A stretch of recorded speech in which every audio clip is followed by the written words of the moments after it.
What is the most unhinged thing that you sincerely believe? I don't. The conspiracy theory I kind of love is the one that Disney created Frozen so that it would bork the SEO, so you would never Google. Do you ever Google the conspiracy theory that Walt Disney is cryogenically frozen? Yes. You've gagged me. I mean, like, this is based on literally nothing concrete. Please don't sue us. There has been something for everyone this summer. We started off strong with films like Obsession and Backrooms taking over the box office. Then the Knicks finally win the NBA championship. The World Cup starts, and at the same time, Serena Williams comes out of retirement. And just when you think the hubbub has died down, the Odyssey drops. We, my friends, have hit a flow state. It felt like we as a culture were finally on the same page. In fact, it felt like a return to monoculture, the idea of having a shared understanding and experience of culture with common reference points, values, and opportunities to connect. But if we're all in this together for the good, we're definitely all in this together for the bad. Heatwaves, wildfire smog, explosive diarrhea, political machinations between the US and FIFA. I can't help but wonder, are we the drama? My guest today says we absolutely are. Friend of the show and senior correspondent at Vox.com, Alex Abad-Santos, joins It's Been a Minute to walk us through our post-monoculture hangover. Alex, welcome back to It's Been a Minute. Thank you so much. Hello, hello. I'm Brittany Luce, and you're listening to It's Been a Minute from NPR, a show about what's going on in culture and why it doesn't happen by accident.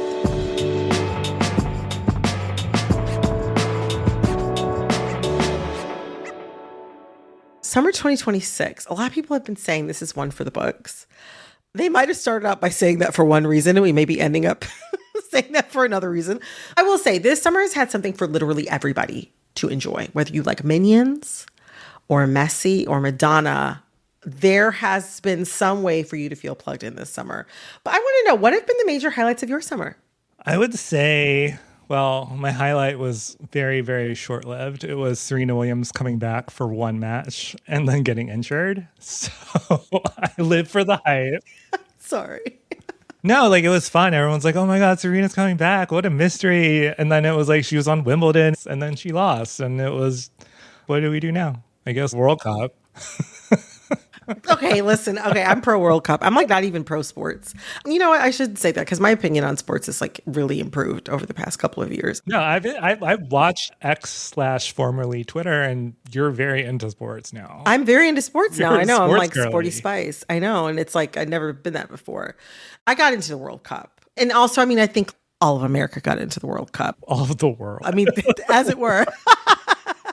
At least in America for the first time, because I've been watching the World Cup like for most of the past 20 years, and people usually don't care. Yeah, I would say that's true. Like, and it's also, I think like being in America kind of heightened the stakes. It totally heightened the stakes. I mean, I didn't go to any of the games, but I could feel the power. This was definitely like a magical summer for sports. I think we can all agree on that. I wonder, what do you think made it so magical this summer? Like for me, the Knicks championship win and like watching Knicks games in random places in the street, it kind of led into watching World Cup matches in random places in the street in a way that I really enjoyed. But I don't know, like what about that was so magical? It felt so unique. So I think like the Knicks was amazing because of two things. One, it's like they never win, right? It's like, listen, that I hadn't been rooting for them. Okay, I was just saying.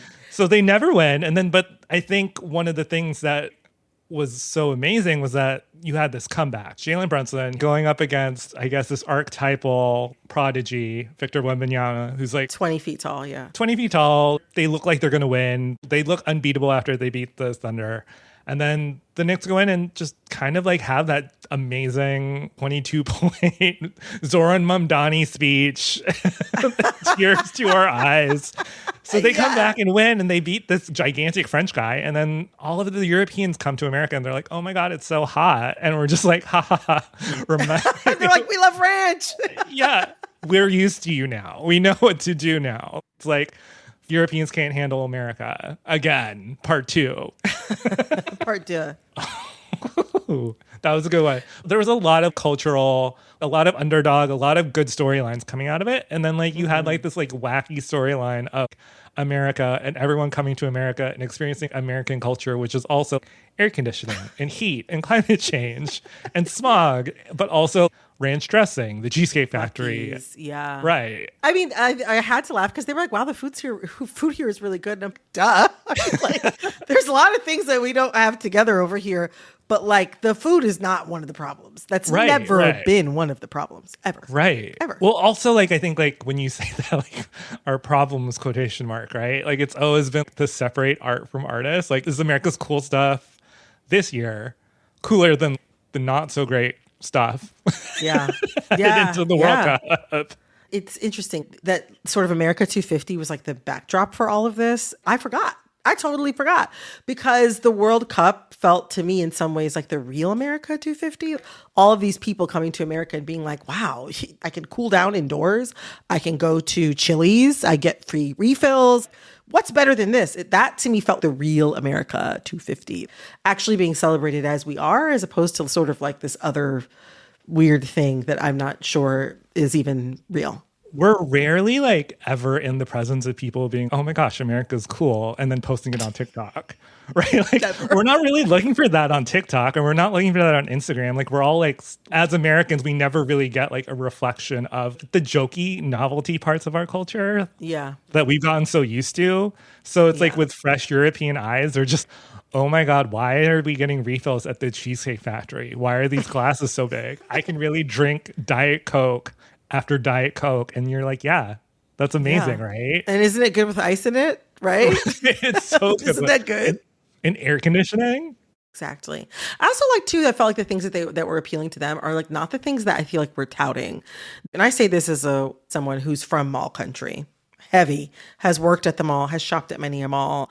But I feel like when America's trying to seem cool to other places, like the Chili's is not at the top of the list. They're trying to be like Hollywood, Empire State Building, New Orleans. Like we are not Disney World. The stuff that people end up coming here and falling in love with en masse is not the stuff that we usually are sort of like beating our chest about. But I also feel like whether it like the combination of the World Cup, all of these visitors coming from around the world, it felt like there was there were some real monocultural moments happening. It's harder and harder to come by monocultural moments these days, I feel like, especially in American culture. Everybody's very divided and segmented, and the country's so big. I wonder how much you think that desire for these monocultural moments that are harder and harder to come by, how much do you think that kind of affected this sort of previously very sort of collective, lovey vibe of 2026? At least summer 2026. With like monoculture and with the World Cup, right? And if we're using the World Cup as an example, you didn't need to just love sports to be into the World Cup. Yeah. Right? As we were talking about, like, it's just, you like ranch dressing? Look at these Europeans eat ranch dressing. And it was just amazing. And then it was like, who are those Europeans rooting for? It's Norway. And they do this weird row. And it's just like, wow, I'm like absolutely fascinated. The world yearns for monoculture. Like, do we miss Barbenheimer? I don't know. Maybe. I'm like, maybe we do miss Barbenheimer. I think we also are just kind of lonely. We want to talk about things. We've been talking about the male loneliness crisis. And it was like, maybe you should watch World Cup and talk to people about it and be like, oh my God, look at that cutie pie. We're going to take a quick break, but first, if you're a longtime listener or brand new to It's Been a Minute, be sure to come back every Monday, Tuesday, Wednesday, and Friday for brand new episodes. And did you know you can make it even easier to get new episodes by hitting the follow or subscribe button on your favorite podcast app? Whether you're a new friend or a loyal bestie, join the team by subscribing today. Coming up after the break, if the lettuce is taken away from us, we can all talk about how much we love Caesar salad. Stick around. This message comes from Cook Unity, the first chef-led meal delivery service where every meal is handcrafted in local micro kitchens, not mass-produced in large facilities. With hundreds of dishes to choose from and over 10 different dietary preferences like high protein, low sodium, GLP-1, and more. Taste what happens when real award-winning chefs make fresh, small-batched meals just for you. Go to cookunity.com/minute or enter code MINUTE before checkout to get 50% off your first order. This message comes from Thumbtack. Recommendations can be great, Maybe someone recommended this podcast, and here you are. But home projects are different. If a podcast isn't your thing, you lose a few minutes. If you hire your cousin's neighbor to mount your TV, you might end up with a lopsided screen and wall damage. That's why Thumbtack works. It matches people with top-rated local pros with photos, reviews, and credentials all in one place. For your next home project, try Thumbtack. Hire the right pro today. The NPR network has always been powered by the people it serves, not by shareholders or special interests, but by people like you and me who believe in a free and independent press. We just passed the one-year mark since Congress eliminated federal funding for public media. Please make your gift before the end of the month at donate.npr.org. Now we are experiencing a monocultural moment of a different kind.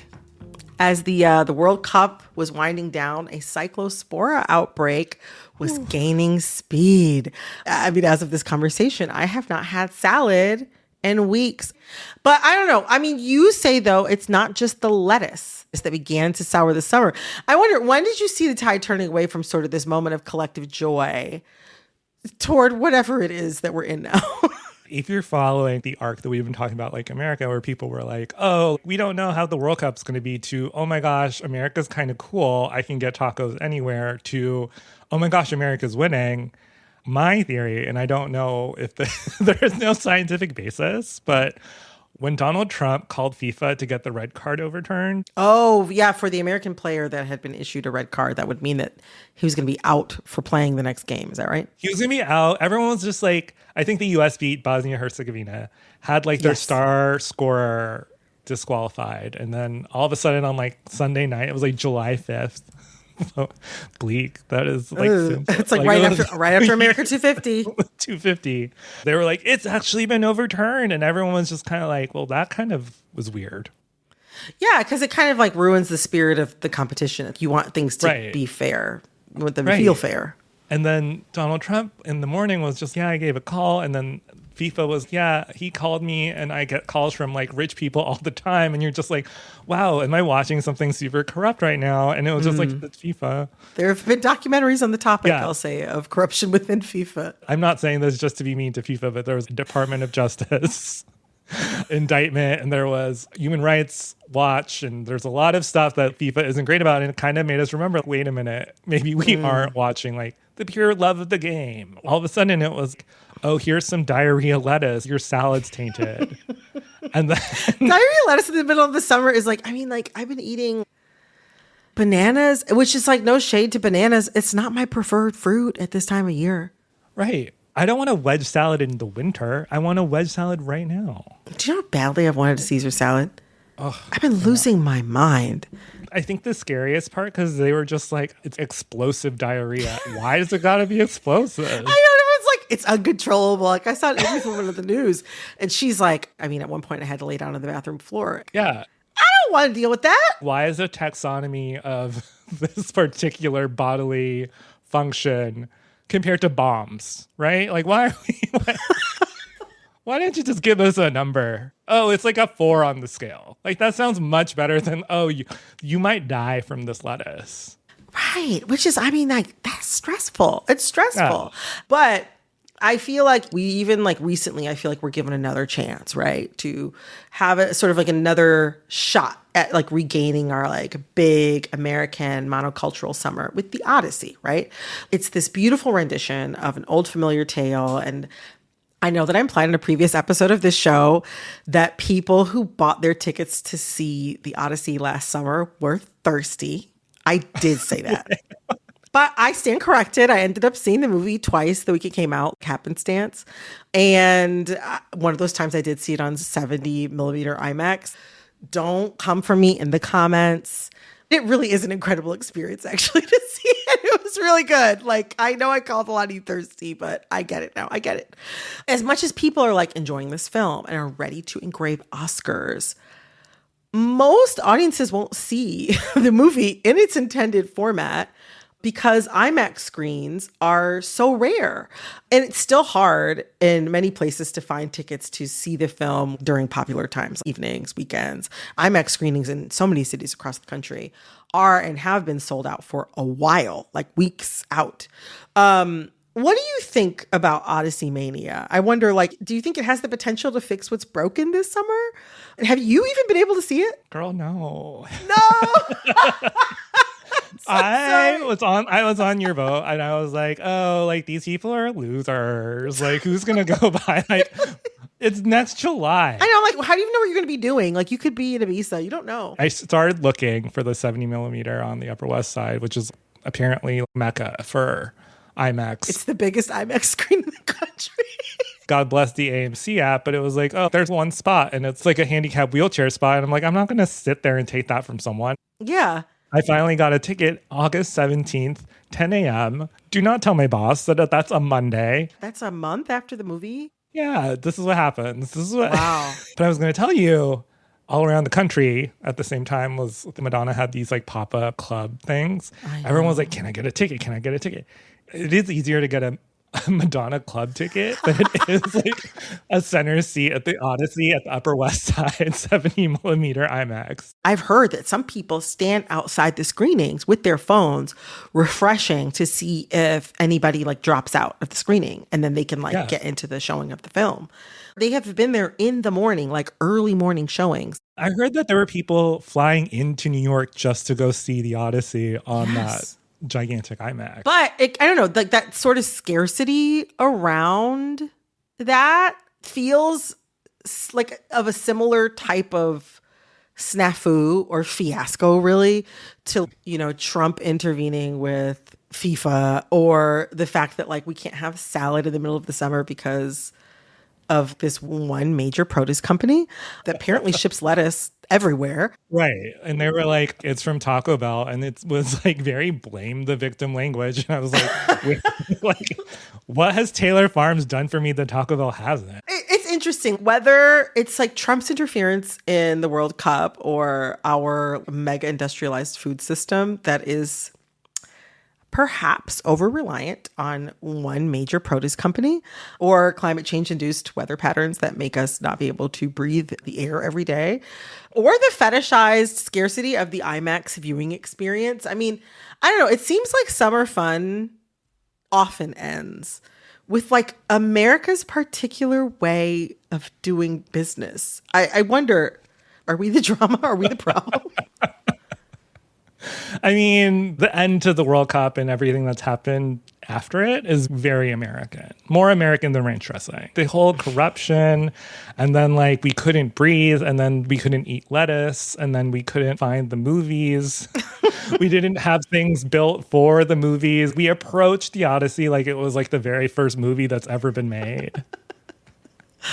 I think one of the things though is that at least we're all suffering and experiencing this together. If I'm the only person with explosive diarrhea, that's less fun. And also too, even with the diarrhea though, I feel regularly if you have it, you're I don't want anybody to know what I got going on, But now maybe because it's a community issue, it's a national problem. Yeah. You might feel a little bit more, maybe there's less shame around it, where you're just sort of I have the cyclospora. And then that people can sort of fill in the blanks. And then they might feel some sympathy for you. They might be oh my gosh, I feel so bad about what you're going through. And a way that maybe the rest of the time you have diarrhea, you have to just take the little Pepto-Bismol tablets and constantly excuse yourself. Thank God for the cyclospora, because now I can talk to my coworkers about things that I probably wouldn't talk about them about. Yeah. I appreciate you finding the silver lining of community in here. Oh my gosh. I have to say, Alex, I came into this conversation kind of feeling down about where this summer was going. But strangely, you have given me a little bit of optimism. Well, at least if we're going through hell, we're going together. Yeah. If the lettuce is taken away from us, we can all talk about how much we love Caesar salad. Alex, it's always a pleasure. Thank you for joining us today. Thank you so much. That was senior correspondent at Vox.com, Alex Abad Santos. This episode of It's Been a Minute was produced by Alexis Williams. This episode was edited by Nina Patak. Our supervising producer is Cher Vincent. Our executive producer is Barton Girdwood. Our VP of programming is Yolanda Sanguini. All right, that's all for this episode of It's Been a Minute from NPR. I'm Brittany Luce. Talk soon. This message comes from Squarespace. Squarespace allows you to inspire people to support your cause by fundraising directly on your website. Go to squarespace.com/NPR for 10% off your first purchase of a website or domain. This message comes from Instacart. Instacart knows not all bananas are created equal. Some want them green, some ripe, some want them ready right now. With Instacart's Preference Picker, available at most retailers, you can choose preferences like avocado ripeness or deli thickness before your shopper starts. So instead of hoping for the best, you get groceries picked the way you would pick them. Download the app and get bananas just how you like with Instacart. Okay, so you're driving to work or you're on a walk or you're at the gym or whatever, and you just need to clear your head. That's the perfect time to hit the play button on NPR's All Songs Considered. It's not the news, it's not work, or whatever else is weighing you down. It's just a good time with good friends and great tunes. Listen to All Songs Considered every Tuesday in the NPR Music Podcast.